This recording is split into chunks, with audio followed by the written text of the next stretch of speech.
నమస్కారం ADB news కు స్వాగతం. ముందుగా హెడ్లైన్స్.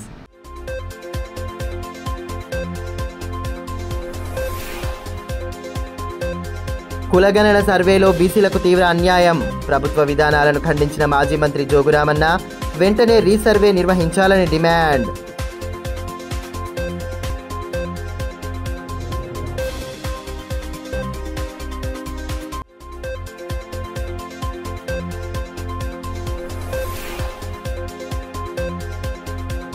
ఉత్సాహంగా ప్రారంభమైన అథ్లెటిక్స్ ప్రైవేట్ స్కూల్స్ ఛాంపియన్ పోటీల్లో ఉత్తమ ప్రతిభ కనబరిచిన విద్యార్థులు చదువుతో పాటు క్రీడల్లోనూ రాణించాలని అతిథుల దిశానిర్దేశం.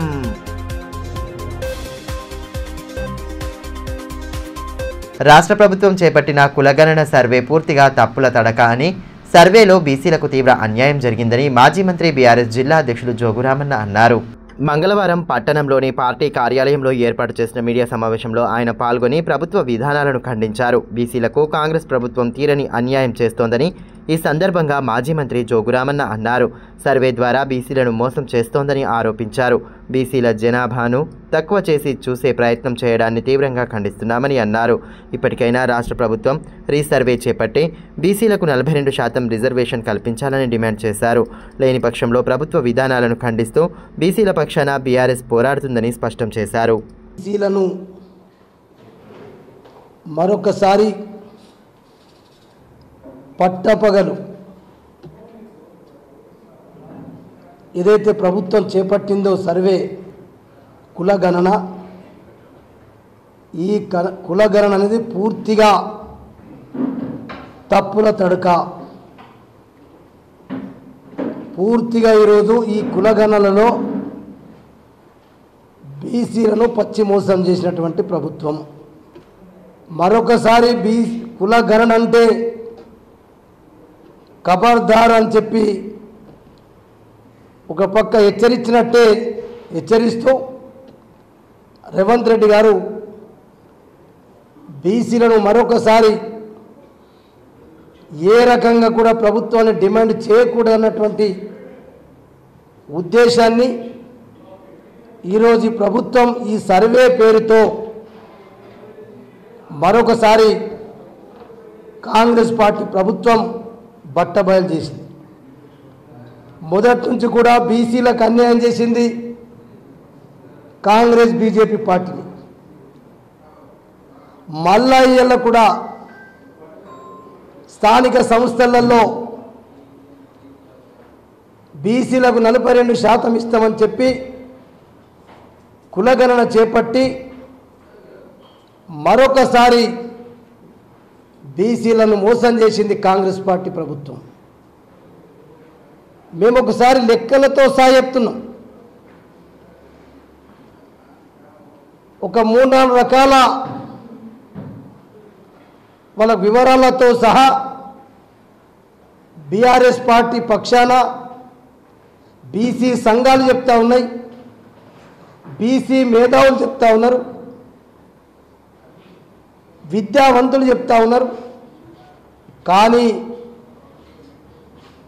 పెద్ద చెవున పెడతా ఉంది, పట్టించుకుంటలేదు అనేది. మిమ్మల్ని ఒక లెక్క చెప్పినాం, మీరు దేని నమ్ముతారు నమ్మండి. ఇవాళ 2011 సెన్సస్ ప్రకారంగా 3,50,00,000 తెలంగాణ జనాభా అని చెప్పి మేము దానికే చెప్తున్నాం. ఇలా మీరు 2011 సెన్సస్ ప్రకారంగా ఆనాడు 3,54,00,000 జనాభా ఉందని చెప్పి 50,00,000 జనాభా ఉందని చెప్పి సెన్సస్లో మరి సర్వే జరిగింది. మేము 2011 సెన్సస్ ప్రకారం ఏం డిమాండ్ చేస్తున్నాం? ఇలా 10 సంవత్సరాలకు ఒకసారి మన తెలుగు రాష్ట్రాల యొక్క సగటు జనాభా పెరుగుదల వృద్ధి రేటు, జనాభా వృద్ధి రేటు 13% 10 సంవత్సరాలకు ఒకసారి పెరుగుతుంది. అది సెన్సస్లో పాల్గొన్నటువంటి అధికారులు 3,50,00,000 వేల జనాభా ఉంటే ఇలా 2011 తర్వాత ఇలా 2024 పూర్తి చేసుకున్నాం.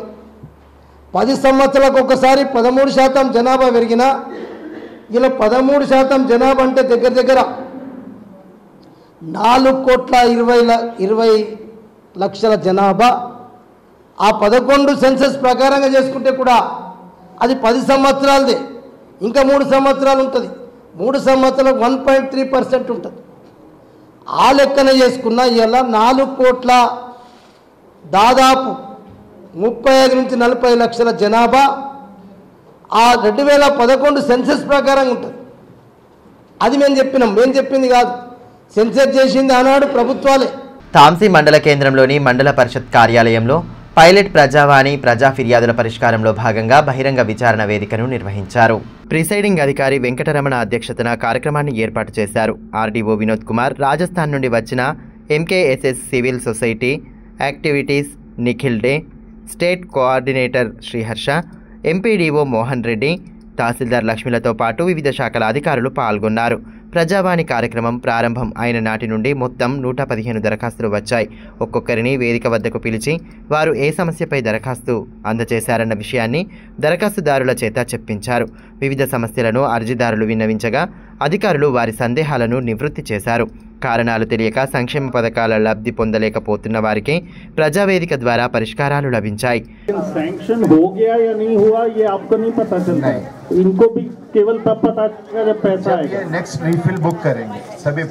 మార్గాలు ఉంటాయి, అవి అన్ని ఇక్కడ ఓపెన్ గా డిస్కస్ చేయడం జరుగుతుంది.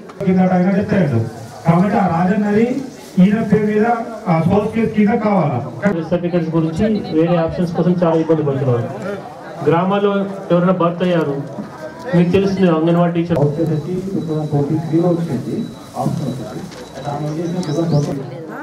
ఫామ్ ఏం చేసే తప్పుడు కరెక్ట్ రాశారు, తప్పుడు రాశారు సార్. అది ఇక్కడైతే టిక్ చేయడం జరిగింది సార్ పైన, కాకపోతే లోపల మరి నంబర్ రాసిందో లేదో తెలియదు. ఇక్కడ ఏం చేస్తున్నారు? ఏం రాస్తుండ్రు రెస్పాండ్ అది ఇక్కడ ఎంట్రీ చేస్తున్నారు. రిమార్క్స్లలో ఏం రాశారు. ఈ సందర్భంగా ఆర్డీఓ వినోద్ కుమార్ మాట్లాడుతూ కార్యక్రమం ముఖ్య ఉద్దేశాన్ని వివరించారు. ప్రజా సమస్యలను ఎప్పటికప్పుడు పరిష్కరించేందుకు ప్రజావేదిక నిర్వహిస్తున్నట్లు తెలిపారు. ఇందులో ఏ రకమైన దరఖాస్తులు అందించవచ్చో తెలియజేశారు. లోటుపాట్లను సరిచేసుకుంటూ కార్యక్రమాన్ని మరింత ముందుకు తీసుకెళ్తామన్నారు. అలా కాకుండా మీరే అలాంటి ప్రొయాక్టివ్ నిర్ణయాలు తీసుకుంటే మిమ్మల్ని కూడా గ్రామస్తులు గుర్తుంచుకుంటారు, మీకు కూడా సర్వీస్ చేసిన హ్యాపీనెస్ కలుగుతుంది. సో ఇది ఈరోజు మంచి కార్యక్రమం. మేబీ 2 monthsలో మనకు వస్తుందంటున్నారు కాబట్టి ఇక్కడనే వెంటనే మనకు పరిష్కారం ఏమని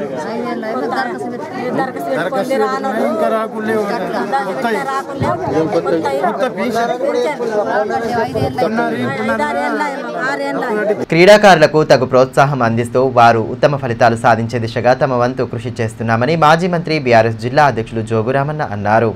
జైనత్ మండలం దీపాయిగూడకు చెందిన కృషి యూత్ ఆధ్వర్యంలో జోగు ఆషన్న భోజమ్మల జ్ఞాపకార్థం ఏర్పాటు చేసిన క్రికెట్ టోర్నమెంట్ను మంగళవారం ఆయన ప్రారంభించారు.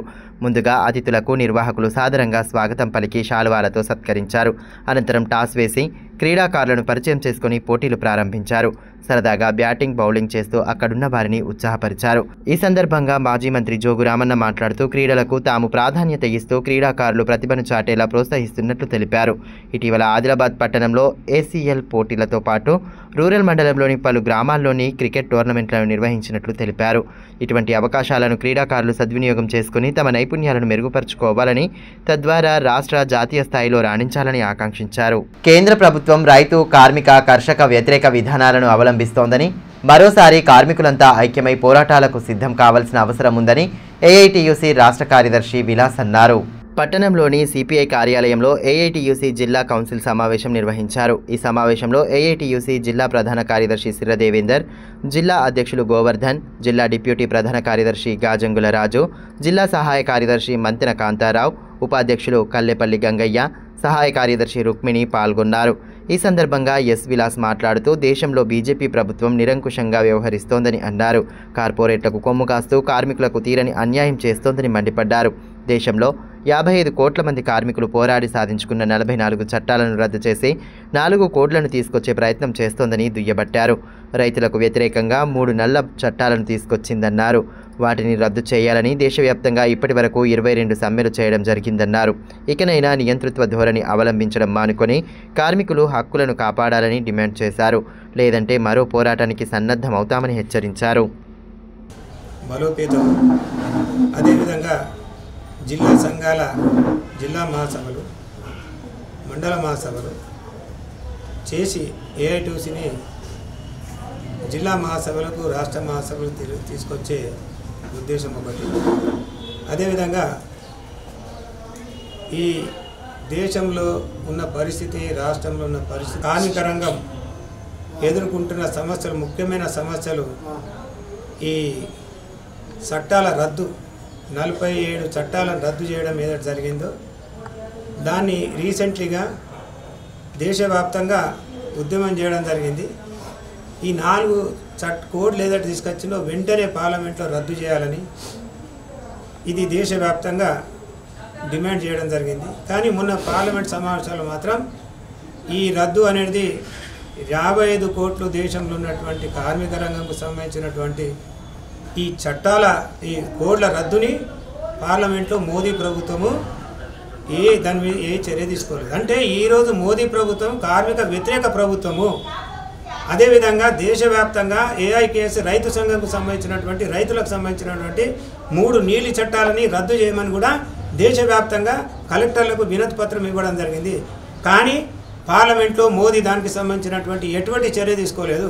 అంటే దేశంలో 55 కోట్ల మంది కార్మికులకు సంబంధించినటువంటి, అదేవిధంగా భారతదేశము పల్లె ప్రాంతంలో రైతులు ఉంటారు. ఈ రైతులకు సంబంధించినటువంటి నీలి చట్టాలను రద్దు చేయమని చేయలేదు. అంటే 80% 140 కోట్లలో 80% ఉన్నటువంటి జనాభాకు సంబంధించినటువంటి చట్టాలని రద్దు చేయలేదు. ఇది మోదీ తీసుకున్నటువంటి ప్రజా వ్యతిరేక కార్మిక వ్యతిరేక చర్య అని ఈరోజు ఏఐటీసీ తీవ్రంగా విమర్శిస్తుంది. ఇప్పటికైనా అని 4 కోళ్లను రద్దు చేయమని డిమాండ్ చేస్తున్నాం. లేని పక్షంలో మాత్రం రాబోయే కాలంలో తీవ్రమైన పోరాటం చేయడం జరుగుతుంది. అదేవిధంగా దేశంలో ఉన్నటువంటి కార్మికులకు కనీస వేతనాలు లేవు. కనీస వేతనాలు లేక వాళ్ళ కొనుగోలు శక్తి లేదు. ఈరోజు ఆర్బీఐ ఈరోజు ఇది తగ్గించింది, ఇన్కమ్ ట్యాక్స్ ఇది పెంచింది, 12 లక్షలు అని చెప్పింది. ఎందుకు చెప్పింది? ప్రభుత్వంకు అది చెప్పింది అంటే కొనుగోలు శక్తి ఉండాలని చెప్పి దాంతో ఆర్బీఐ చెప్పిన మాట విన్నది. ఇప్పుడు మేము కూడా ఏం డిమాండ్ చేస్తున్నామంటే కార్మికుల కనీస వేతనాలు 31,000 ఇవ్వాలి ఈ పరిస్థితులలో. ఎందుకంటే ధరలు విపరీతంగా పెరిగిపోతున్నాయి.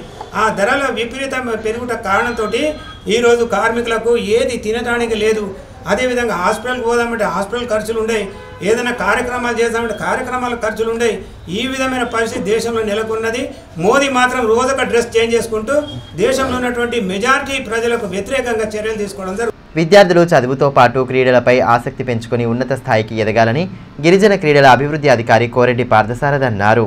పట్టణంలోని ఇందిరా ప్రియదర్శిని మైదానంలో మంగళవారం నిర్వహించిన అథ్లెటిక్ ప్రైవేట్ స్కూల్స్ ఛాంపియన్షిప్ పోటీలను ప్రారంభించారు. కార్యక్రమం ముఖ్య అతిథిగా ఆయన హాజరై పోటీలను ప్రారంభించారు. పోటీలలో విద్యార్థులు ఉత్సాహంగా పాల్గొన్నారు. అంతకుముందు పలువురు కోచ్లతో పాటు పీఈటీలను నిర్వాహకులు శాలువాలతో సత్కరించి అభినందనలు తెలియజేశారు. కార్యక్రమంలో ఎస్జీఎఫ్ కార్యదర్శి కాంతారావు, స్వామి, రాజేష్, రాకేష్, రాహుల్ తదితరులు పాల్గొన్నారు. సరే చూడండి సార్, సార్ సరే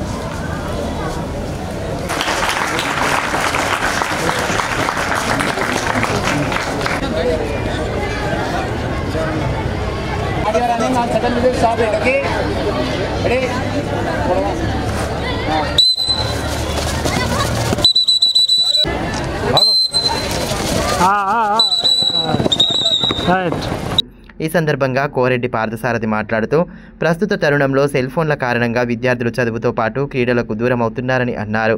క్రీడలు మానసికోల్లాసానికి, శారీరక దృఢత్వానికి ఎంతగానో దోహదపడతాయని, ప్రతి ఒక్కరూ క్రీడల పట్ల ఆసక్తి పెంపొందించుకొని తమలోని నైపుణ్యాలను ప్రదర్శించాలన్నారు. జాతీయ, అంతర్జాతీయ పోటీల్లో రాణించాలని ఆకాంక్షించారు. అదేవిధంగా చదువులోనూ అత్యుత్తమ ప్రతిభను కనబరచాలని ఆయన సూచించారు. అథ్లెటిక్స్ అనేటువంటిది ఇండివిజువల్ ఈవెంట్ కాబట్టి మీరంతా కూడా మీ దగ్గర సత్తా ఉంటే మీరు రాణించగలుగుతారు. ఇందులో రికమెండేషన్స్ కానీ ఏముండవు కాబట్టి మీరంతా కూడా డైలీ మంచి ప్రాక్టీస్ చేయండి, అందులో సక్సెస్ కావాలని కోరుకుంటూ మార్క్ ఫెయిర్ సౌజన్యంతో డోప్టాల పిఏఎస్సి ఆధ్వర్యంలో కందుల కొనుగోలు కేంద్రాన్ని బేలా మండల వ్యవసాయ అధికారి సాయి తేజ ప్రారంభించారు. ఈ సందర్భంగా తూకం యంత్రానికి పూజలు చేసి కొనుగోళ్లు ప్రారంభించారు. సోమవారం నుండి కందుల కొనుగోళ్లు గ్రామాల వారీగా జరుగుతుందని, ప్రభుత్వం నిర్ణయించిన ధర ప్రకారం క్వింటాలకు 7,550 రూపాయలు ఉంటుందని అన్నారు. ఈ కార్యక్రమంలో పిఏఎస్సి ఈసీఓ రాహుల్, ప్రశాంత్, గణేష్, వ్యవసాయ విస్తరణ అధికారులు రాజు తదితరులు పాల్గొన్నారు. సంత్ సద్గురు శ్రీ అంబాడి నారాయణ బాబా దివ్య ఆశీస్సులతో మానవ సేవే దేవుని సేవ స్వచ్ఛంద సంస్థ ఆధ్వర్యంలో నిత్యాన్నదాన కార్యక్రమాలను చేపడుతున్నారు. స్థానిక రిమ్స్ ఆవరణలో ప్రతి నిత్యం రోగుల సహాయకులకు భోజన వసతి కల్పిస్తున్నారు. ఇందులో భాగంగానే పట్టణంలోని కైలాస్ నగర్కు చెందిన మునీశ్వర్ శ్యామ్, లక్ష్మీ దంపతుల కుమారుడు దామోదర్ పుట్టినరోజు సందర్భంగా అన్నదానానికి తమ వంతు సహకారం అందజేశారు. అనంతరం దాదాపు 300 మంది రోగుల సహాయకులకు అన్నదానం చేసి వారి ఆకలి తీర్చారు. సంస్థ సభ్యులు బారి శ్రీధర్ తదితరులు పాల్గొన్నారు. తమ కుమారుడి జన్మదినం సందర్భంగా అన్నదానం చేయడం ఎంతో సంతోషంగా ఉందని మునీశ్వర్ శ్యామ్ తెలిపారు. భవిష్యత్తులోనూ సేవా కార్యక్రమాలకు తమ వంతు సహకారం అందిస్తామని అన్నారు.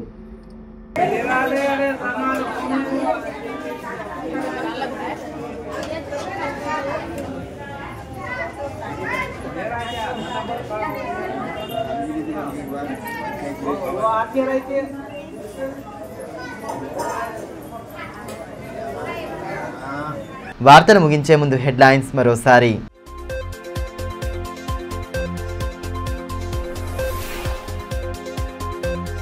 కులగణన సర్వేలో బీసీలకు తీవ్ర అన్యాయం. ప్రభుత్వ విధానాలను ఖండించిన మాజీ మంత్రి జోగురామన్న వెంటనే రీసర్వే నిర్వహించాలని డిమాండ్.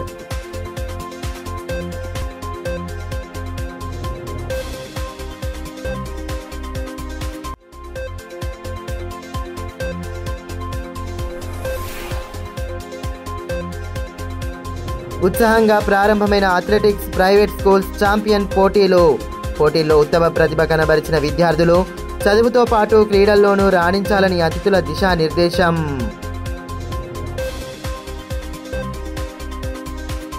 ఈ వార్తలు ఇంతటితో సమాప్తం. తిరిగి ప్రసారమయ్యే మరో బులెటిన్లో మళ్ళీ కలుసుకుందాం. అంతవరకు సెలవు. నమస్కారం.